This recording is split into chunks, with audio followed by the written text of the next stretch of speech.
विद्यार्थी मित्रो, आज आपण फ्रेंच राज्यक्रांतीच्या संदर्भातला दुसरा भागाचा अभ्यास करणार आहोत. पहिला भाग हा आपण फ्रेंच राज्यक्रांतीच्या संबंधानं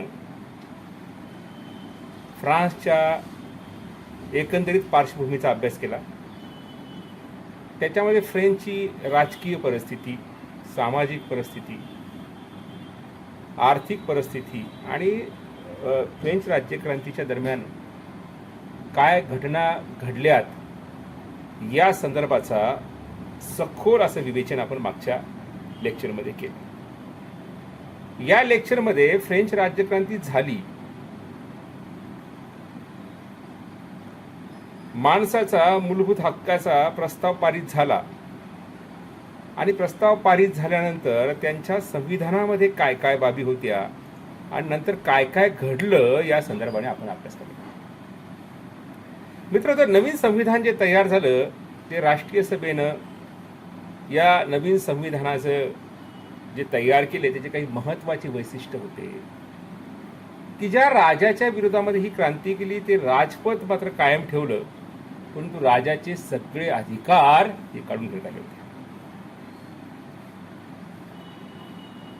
राजाने जर द्रोह केला तर त्याला त्या पदावरून काढून त्याला शिक्षा करण्याचा अधिकार हा जनतेला देण्यात आला. राजाच्या वारसाचा प्रश्न सोडवण्यासाठी त्याचे अधिकार सगळे जनतेला मिळाले. विधिमंडळ कसं असेल या बाबतीत राज्यघटनेनुसार एकगृही सभागृहाची निर्मिती करण्यात आली. याचा कालावधी 2 वर्षाचा करण्यात आला. कायदे निर्मितीचे सर्व अधिकार कायदे मंडळाला देण्यात आले व कायदे मंडळाच्या बहुमताने राजाच्या मान्यतेने विधेयकाचे कायद्यात रूपांतर होण्याचं जो प्रस्ताव आहे तो ठेवण्यात आला. म्हणजे जो लुई होता, मी म्हणजे कायदा, मी पृथ्वीवरचा देव आहे, अशा प्रकारची जो वल्गना करायचा त्याची सत्ता काढण्यात आली आणि ती जनतेच्या हातात देण्यात आली आणि विधिमंडळ तयार करण्यात आलं. कायदा आणि न्याय व्यवस्था जी आहे, राष्ट्रीय सभेने नवीन कायद्यामधील विषमता दूर केली. देशभर असं म्हणायचं की 12 कोसावरती घोड्याच्या एक भागातून दुसऱ्या भागात गेल्यानंतर कायदा बदलत होता. फ्रान्समध्ये वजन मापे बदलायची, विनिमयाचा दर बदलायचा, हा प्रकार त्यांनी नष्ट केला आणि एकसारखा कायदा, एकसारखी कायदे संहिता संपूर्ण फ्रान्सभर लागू केली. क्रांतीपूर्व काळातील जे न्यायव्यवस्था होती त्याच्यात जो भ्रष्टाचार होता, न्यायाधीशाचा कार्यकाल जो होता तो पूर्णपणे बदलण्यात आला, त्याचा कार्यकाल निश्चित करण्यात आला. कायदे मंडळातील न्यायाधीशांना नेमणूक करण्याचे जे अधिकार आहेत ते पूर्णपणे, जे न्यायाधीशाला नेमणूक करण्याचे अधिकार आहेत ते कायदे मंडळाला देण्यात आले. प्रत्येक जिल्हा व प्रांत पातळीवर न्यायालयाची निर्मिती करण्यात आली व सर्वोच्च न्यायालयाची स्थापना सुद्धा करण्यात आली.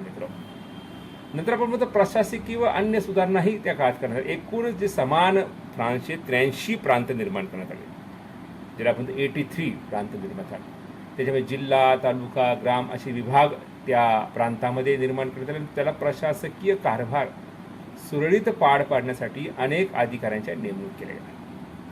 व्यापार असेल, उद्योग असेल, बांधकाम असेल, शेती असेल, महसूल असेल, शिक्षण असेल इत्यादी कामे वेगवेगळ्या अधिकाऱ्यांच्या प्रशासनाच्या अधिकारात आणण्यात आली व शांतता, सुव्यवस्था व न्यायदानासाठी प्रांतात मॅजिस्ट्रेट व शहरात मेयर व खेड्यात कम्यून असे 3 महत्त्वपूर्ण अधिकारी नेमले. बघा, लक्षात घ्या की शहरामध्ये मेयर, प्रांताचा प्रमुख मॅजिस्ट्रेट, जसं आपल्याकडे गव्हर्नर जनरल आहे प्रांताचा प्रमुख, शहराचा प्रमुख हा कलेक्टर असतो, तसं तिथं मेयर, आणि खेड्याचा प्रमुख हा सरपंच, ग्रामसभेचा प्रमुख असतो, तसं तिथं कम्यून. अशा प्रकारची फ्रान्समध्ये व्यवस्था करण्यात आली आणि ही व्यवस्था कायम करण्यासाठी तिला संविधानामध्ये अंतर्भूत करण्यात आलं. म्हणजे हे संविधानाचे संदर्भातली माहिती आपण घेतली. धार्मिक व आर्थिक सुधारणा करण्यात आल्या. जे अमर्याद अधिकार धर्मगुरूंना होते ते काढून घेण्यात आले आणि एक धर्मोपदेशक व प्रांतासाठी एक बिशप नेमण्यात आला. धर्मगुरूला जे अमर्याद अधिकार होते आणि तो राजाचाही सल्लागार होता ते काढून टाकलं आणि शासनातर्फे धर्मगुरूची, ज्याला आपण म्हणतो, नेमणूक करण्याचा अधिकार कायदे मंडळाने किंवा फ्रान्सच्या त्या सभेने घेतला. धार्मिक क्षेत्रातील अनेक गैरप्रथा बंद पाडल्या. राष्ट्रीय सभेचे आमिर उमराव व धर्मगुरूंच्या जमिनी सगळ्या ताब्यात घेतल्या. एवढंच नाही तर ज्याला आपण म्हणतो अतिरिक्त असणाऱ्या ज्या जमिनी होत्या चर्चकडे त्याही ताब्यात घेऊन भूमिहीन लोकांना वाटण्यात आल्या. शेतकरी व शेतमजूर यांची आर्थिक परिस्थिती सुधारण्यासाठी त्यांनाही प्रयत्न करण्यात आले. कर्जाची उभारणी करण्याचे काम तिथे केलं गेलं. राजा राणीनं तिला कैदेत जे ठेवलं होतं काही काळ, त्यांना अधिकार देण्यात आले, तर त्यांनी प्रतिक्रांती करण्याचा व ऑस्ट्रेलियाच्या मदतीने क्रांती दडपण्याचा प्रयत्न केला. राजा व राणीने वेषांतर करून फ्रान्समधून पळून जाण्याचा प्रयत्न केला, परंतु एका खेड्यात त्यांना ओळखण्यात आले व त्यांना कैद करून पॅरिसला आणले. त्यांची धिंड काढण्यात आली. राजवाड्यात त्यांना स्थानबद्ध करण्यात आले व विचार विनिमय केल्यानंतर राजाला घटनाप्रमुख म्हणून ठेवण्यात आले व राजाची नवीन घटनेवर सही केल्यानंतर राष्ट्रसभा बरखास्त करण्यात आली. परंतु हे फार काळ काही चाललं नाही. राजा हा जास्ती, ज्याला आपण म्हणतो, प्रामाणिक राहिला नाही. कायदे मंडळाच्या निवडणुकीतील 745 सभासद जे कायदे मंडळामध्ये आले त्याच्यामध्ये एकही अनुभवी सभासद नसल्याने फ्रान्स राजकीय संकटात आला व ग्रामीण भागातील सभासदांना नियंत्रित राजेशाही मान्य होण्यासाठी अशा प्रकारचे वर्तन निर्माण. विधिमंडळामध्ये घटनावादी प्रतिनिधींची संख्या बळ मोठे असले तरी त्यांच्यात एकमत नव्हते. अनेक पक्ष तिथं होते. जसं पाहिलं तर पक्षामध्ये जिरोडिस्ट, जेकोबिन असे 2 प्रमुख गट होते. त्याच्यामध्ये प्रजासत्ताकाच्या निर्मितीसाठी कोणताही मार्ग मान्य करण्यासाठीचा एक ज्याला आपण म्हणतो आक्रमक असा जहाल, ज्याला आपण म्हणू, असे पक्ष काही कायदे मंडळात होते. पण कायदे मंडळाच्या सदस्यामध्ये अनुभवाचा अभाव होता. त्याच्यामुळे कशा प्रकारे प्रशासन चालवायचं, कशा प्रकारे देशावर नियंत्रण ठेवायचं, या संदर्भातलं अडचणी त्यांच्यासमोर होत्या.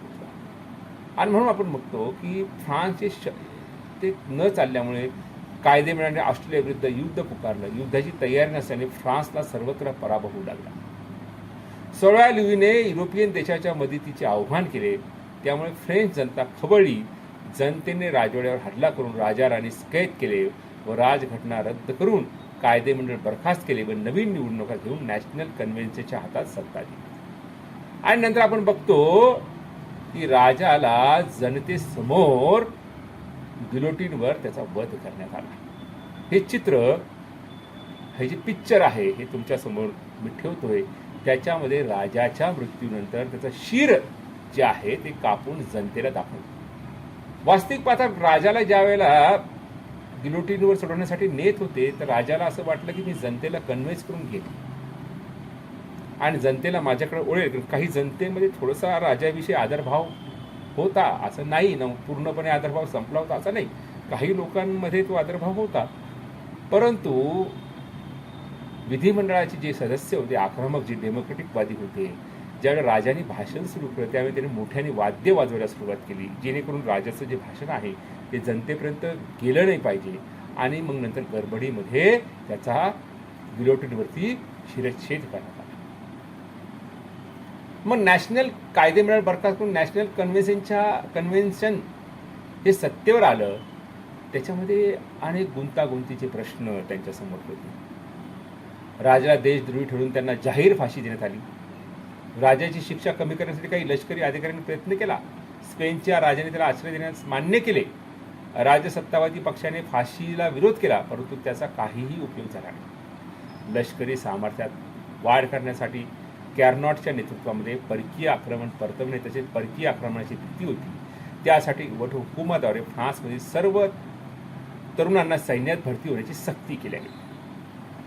शिक्षणविषयी म्हणजे काय झालं, जे राजेशाही मानणारे जे देश होते अशा प्रकारची क्रूर हत्या जेव्हा राजाची झाली तर त्यांना वाटलं आमच्या देशातली जनताही अशा प्रकारचा जर उठाव करेल तर आम्हाला त्याचा अडचणी निर्माण होतील.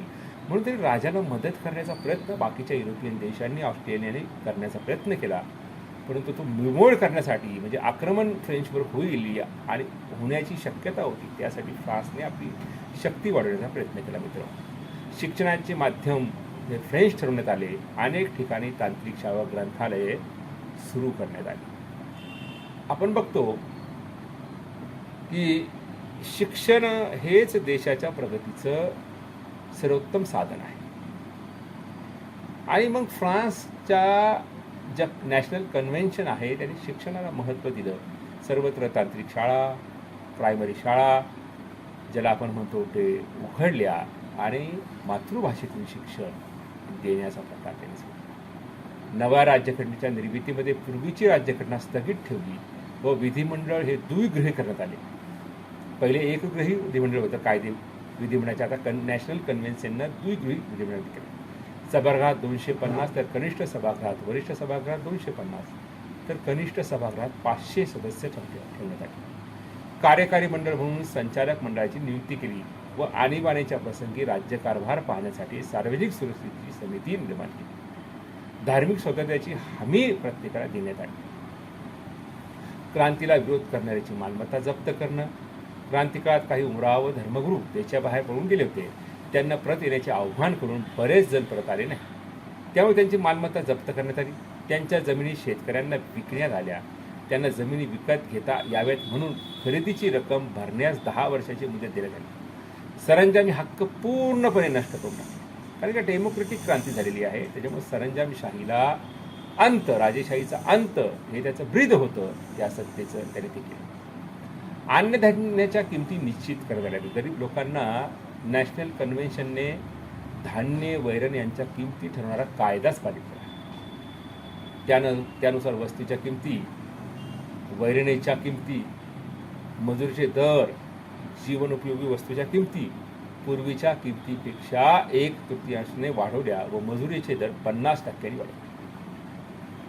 त्यानंतर आपण बघतो कॅलेंडरमध्येही त्यांनी बदल केला. कालगणनेमध्ये नॅशनल कन्व्हेन्शनने राष्ट्रीय कॅलेंडरमध्ये बदल केला व 10 दिवसाचे दशक, 3 दशकाचा महिना निश्चित केला व प्रत्येक 10वा दिवस सुट्टीचा ठरवण्यात आला. प्रत्येक महिन्याची नावं सुद्धा बदलली. नॅशनल लायब्ररीची निर्मिती केली.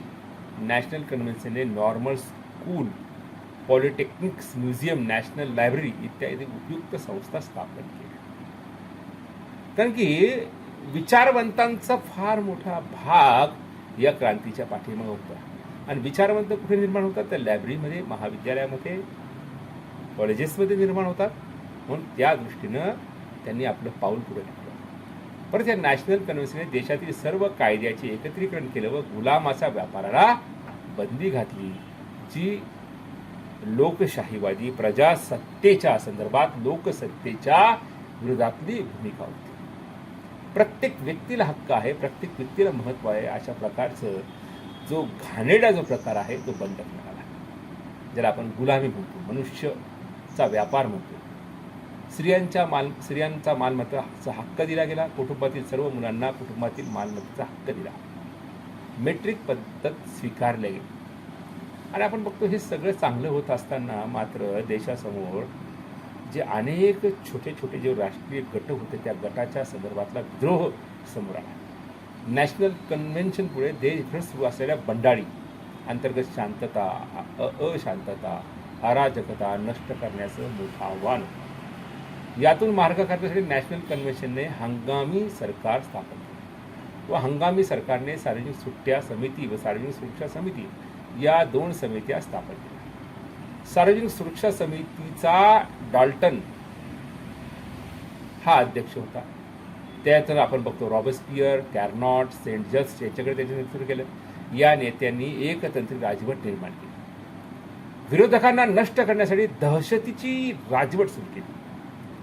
राजेशाहीच्या समर्थकांना देशाचे शत्रू त्यांनी ठरवलं व अनेकांना संशयावरून ठार मारलं. ठार मारण्यासाठी गिलोटिन हे यंत्र बनवलं गेलं. 21 जानेवारी 1793 रोजी 16वा लुई व ऑक्टोबर 1793 मध्ये मेरी अँटोनेट यांना गिलोटिनवर ठार मारला गेला. सप्टेंबरमध्ये हजारो लोकांना ठार मारले. ही घटना सप्टेंबर संहार म्हणून ओळखली जाते. यामध्ये Philips dukes of Orleans, madame Ronald Dalton याचा प्रामुख्याने समावेश होता असं आपण बघतो. याला गिलोटिन एज म्हणून पण सुद्धा ओळखलं जातं. हे बघा मित्र, तुमच्यासमोर मी गिलोटिन यंत्र ठेवतो. म्हणजे ही अशी यंत्रणा तयार करते, त्याचं मुंडकं घातलं की क्षणात त्याचं मुंडकं धडा वेगळं, त्याचं शीर धडा वेगळं व्हायचं आणि तो माणूस मृत्युमुखी पडायचा. अशा प्रकारचं यंत्रच तयार केलं. म्हणून या कालखंडाला, डाल्टन आणि रॉबस्पियरच्या कालखंडाला फ्रेंचच्या इतिहासामध्ये गिलोटिन एज म्हणतात मित्र हो. हे गिलोटिन यंत्र ज्याने हजारो लोकांचा बळी घेतला आणि सुरुवात झाली होती ती 16वा लुई आणि त्याची पत्नी मेरी अँटॉइनेट याच्याकडे.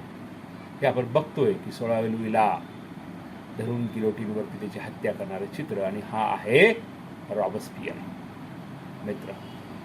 हे चित्र बघितल्यानंतर, हे गिलोटिन यंत्र बघितल्यानंतर आपल्या अनेक सिनेमातही हे चित्र दाखवलेले. धर्मवीर नावाचा जो जुना सिनेमा आहे धर्मेंद्र आणि जितेंद्रचा, त्या सिनेमातही गिलोटिन यंत्रासारखं यंत्र दाखवलेलं आहे, ज्याच्यामध्ये धर्मेंद्रच्या जे वडील असतात त्याचे हात तोडले जातात. असो, यामध्ये आपण जे राष्ट्रीय सभेमध्ये आपण अध्यक्ष बेली याचा समावेश केला होता. कोणालाही संशयावरून पकडून गिलोटिनवर चढवण्यात येऊ लागले. जवळपास 2 लाख लोकांना तुरुंगात डांबल्या गेलं. 40,000 लोकांना गिलोटिनवरती शिरच्छेद करण्यात आला. बघा मित्रांनो, पण फ्रान्सची लोकसंख्या त्या काळामध्ये म्हणजे 18व्या शतकाच्या पूर्वार्धात, म्हणजे 1794-1793च्या काळामध्ये तर किती असेल. त्यावेळेला 40,000 लोकांचं गिलोटिनवर शिरच्छेद करणं म्हणजे ही एक ज्याला आपण म्हणतो अशी भरमसाठ आणि भयावह अशी घटना असेल युरोपच्या इतिहासामधली, जी आपण बघतो. सन 1794 फ्रान्समध्ये समोरील अंतर्गत बाह्य शत्रूचे भय संपताच डाल्टनने दहशतवादी राजवट संपवण्याची रॉबेस्पियरकडे मागणी केली. परंतु रॉबेस्पियरला ते आवडले नाही. त्याने डाल्टनवरच खोटे आरोप लावले लागतात. ज्यांनी हे सुरू केलं मित्र, शेवटी त्यांना सुद्धा त्याच मार्गानं मृत्यूला पत्करावं लागलं. मग रॉबेस्पियरने त्याच्यावर गिलोटिनवर चढवलं. त्याच्या दहशतवादी नॅशनल कन्व्हेन्शनचा दहशतवादाचा ठपका ठेवला आणि आपण नॅशनल कन्व्हेन्शनचे फ्रेंचचे स्वातंत्र्य पायदळी तुडवण्याच्या आरोपावर त्याला तुरुंगात टाकला व त्याला गिलोटिनवर चढवलं. म्हणजे रॉबेस्पियरनं डाल्टनलाच गिलोटिनवर चढवलं. नंतर रॉबेस्पियरची मृत्यू झाली.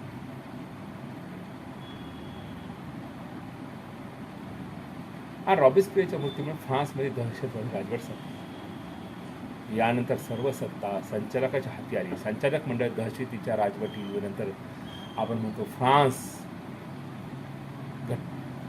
मतदानाचा हक्क मर्यादित करण्यात आला व त्यामुळे सत्ता श्रीमंत लोकांच्या हाती गेली व कायदे करण्याचे अधिकार परत श्रीमंतांकडे गेल्याचं आपल्याला लक्षात येतं. म्हणजे जी जनतेनं जी क्रांती केली होती ती दहशतवादी राजवटीनं संपवली. आणि आपण असं म्हणतो की काय मतदानाचा अधिकार संकुचित झाल्यामुळे परत एकदा उमराव आणि श्रीमंत लोकांचं राज्य त्या देशावर निर्माण झालं आणि शासनाचे अधिकार वेगवेगळ्या मंडळाकडे देण्यात आले. शासनावर देखरेख करण्याचे 5 सभासदांचे एक संचालक मंडळ नेमण्यात आले व संचालक मंडळाची नेमणूक कायदे मंडळ केली. यापैकी एकही सदस्य दरवर्षी नियुक्त होईल. या अंतर्गत धोरणामध्ये संचालक मंडळाची कारकीर्द अस्थिर होती. कट कारस्थानाचे प्रमाण वाढले. जहाल पक्ष, सत्तावादी पक्ष याच्या विरोधामध्ये संचालक मंडळाच्या अडचणी येऊ लागल्या आणि आर्थिक प्रश्नही निर्माण झाले. फ्रान्समध्ये प्रचंड भ्रष्टाचार मोकाळला. अनियंत्रित अशा प्रकारची चलनवाढ झाली. सरकारचा खर्च हा उत्पन्नापेक्षा जास्त होऊ लागला आणि पूर्णपणे गाडा जो आहे सरकारचा बिघडला. आणि आपण असं म्हणतो की याच गाड्यातून असं झालं की नेपोलियन बोनापार्टचा जन्म, म्हणजे ज्याला आपण तो राजकीय जन्म, ह्या पार्श्वभूमीच्या पाठीमागं फ्रान्समध्ये होताना आपल्याला दिसतो. त्याच्यावर राज्यकारभाराकडे दुर्लक्ष व्हायला. संचालक मंडळाने कॅथलिक पंथाविरोधात धोरण स्वीकारले होते. त्याच्यावर अन्याय होऊ लागला. त्यामुळे संचालक मंडळाला मोठ्या प्रमाणात विरोध होता. आता धर्म ही माणसासाठी फार इम्पॉर्टन्स गोष्ट असते. धार्मिक लोक जनतेला चांगल्या पद्धतीने भडकवू शकतात आणि म्हणून डेमोक्रेटिक विचाराच्या विरुद्ध हे धार्मिक लोकांनी आपले दंड थोपटले आणि त्यांनी विरोध करायला सुरुवात केली. त्याच्यामध्ये फ्रान्समध्ये 2 गट पडले, एक समाजवादी विचारसरणीचा गट आणि एक राजसत्तावादी विचारसरणीचा गट. आणि याच्यामध्ये परराष्ट्र धोरणात संचालक मंडळाला चांगले जे यश मिळाले होते, England, Australia, Holland, Serbia, Russia याच्याशी युद्ध झालं, की राजेशाही नष्ट केली, राजाला ज्याला आपण म्हणतो गिलोटिनवर दिलं, याचा राग त्यांना होता. आणि आपल्या देशामध्ये असं काही झालं तर आपल्याला परेशानी होईल, म्हणून ह्या सगळ्या पार्श्वभूमीच्या लोक युद्ध पुकारलं. या युद्धामध्ये फ्रान्सला यश मिळालं होतं. एप्रिल 1775 मध्ये बेसल येथे रशिया, हॉलंड व स्पेन यांनी 10च्या अटी मान्य करून युद्धाचा शेवट केला. आणि या युद्धाच्या याच्यातून एक युद्ध नेतृत्व विकसित झालं, ते होतं नेपोलियनने ऑस्ट्रेलिया सैन्याची लोदी, आकाट व रिवोली येथे पराभव केला व ऑस्ट्रेलियावर कॅम्पो फोर्नियाचा तह लादला व 1798च्या इजिप्त मोहिमेवर त्याने अनेक युद्धात विजय मिळवला. आणि नेपोलियन हा एक जेता, एक हिरो म्हणून फ्रेंच राज्यक्रांतीच्या बाहेर आला. आणि मग आपण कुमेर क्रांती झाली तिथे, आणि आपण असं म्हणतो की संचालक मंडळाचं पतन झालं. आणि नेपोलियनला ॲबेसाईज या संचालकाने नेपोलियनला मदत केली व नेपोलियनने लष्कराच्या मदतीने संचालक मंडळात 2 विरोधकांना कैद केले व कायदेमंडळ बरखास्त करून सर्व सत्ता आपल्या हाती केली. आणि मग कॅन्सुलेट नावाचं पद ते निर्माण केलं. संचालक मंडळाच्या पतनानंतर 3 कौन्सिलचे कार्यकारी मंडळ नेमले झाले. पहिल्या कौन्सिलकडे सर्व अधिकार दिले झाले. नेपोलियन हा पहिला कौन्सिल झाला. कन्सुलेटचा राज्यकारभार महत्त्वपूर्ण सुधारणा केल्या व प्रशासनातील अस्थिरता व गोंधळ नष्ट केला व पात्रता व गुणवत्तेच्या नुसार अधिकारी नेमले व परिणामाने फ्रान्स व प्रशासन कार्यक्षम झाले. पोपशी धार्मिक करार करून सामाजिक वाद संपला व धार्मिक स्वातंत्र्य देण्यात आले. गोर्दा या विद्वान अर्थशास्त्रज्ञाकडे अर्थव्यवस्थेची जबाबदारी देण्यात आली. आणि आपण असं म्हणतो की नेपोलियनच्या काळामध्ये फ्रान्समध्ये व्यापार वृद्धी, देशाचं उत्पन्न, शाळा, कॉलेज आणि अनेक अंतर्गत अशांतता मिटवून फ्रान्स हा एक आपण म्हणतो प्रगतीच्या दिशेने निघाला. फ्रान्समध्ये विविध सुधारणा नेपोलियननी घडून आणली, ज्यामध्ये आसन सामर्थ्यात वाढ केली, कायदेमंडळात एक शिस्तता आणली, सैन्याची वशीलबाजी बंद केली, गरिबांची गुलामी संपवली. परत आपण म्हणतो राष्ट्रवादाला चालना मिळाली. अनेक देशावरती त्यांनी आपल्या विजय पताका फडकवल्यामुळं फ्रान्सचा भूगोल अगदी बदलून गेला. आपण असं म्हणतो पूर्ण युरोप खंडामध्ये त्यांनी आपली पाय रोवली आणि आपल्या नातेवाईकांना तिथला प्रमुख नेमून फ्रान्स हा जगामध्ये सर्वश्रेष्ठ आहे आणि त्याला जगावर राज्य करण्याचा अधिकार प्राप्त झाला पाहिजे, अशा प्रकारची भूमिका त्यांनी घेतली. आणि सगळ्या जगावर त्यांनी आपण एक म्हणतो राज्य निर्माण, राष्ट्रवादाला, समाजवादी विचारसरणाला चालना मिळाली, मानवतावादास त्यावेळी मान्यता मिळाली, जनतेचे सार्वभौमत्व त्यांनी मान्य केलं. परंतु सत्ता मात्र नेपोलियनच्या हातात. समता, स्वातंत्र्य, बंधुत्व या तत्वाचा त्यांनी प्रसार केला.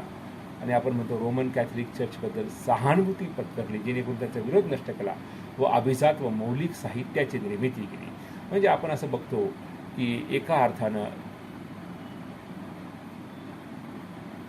जसं आपण म्हणतो त्या काळामध्ये क्रांतीनंतर फ्रान्सच्या साहित्याला चालना मिळाली. विक्टर ह्युगो, ला मिसबेल, Southey Joan of Arc, Goethe Faust या साहित्याची निर्मिती तिथे झाली.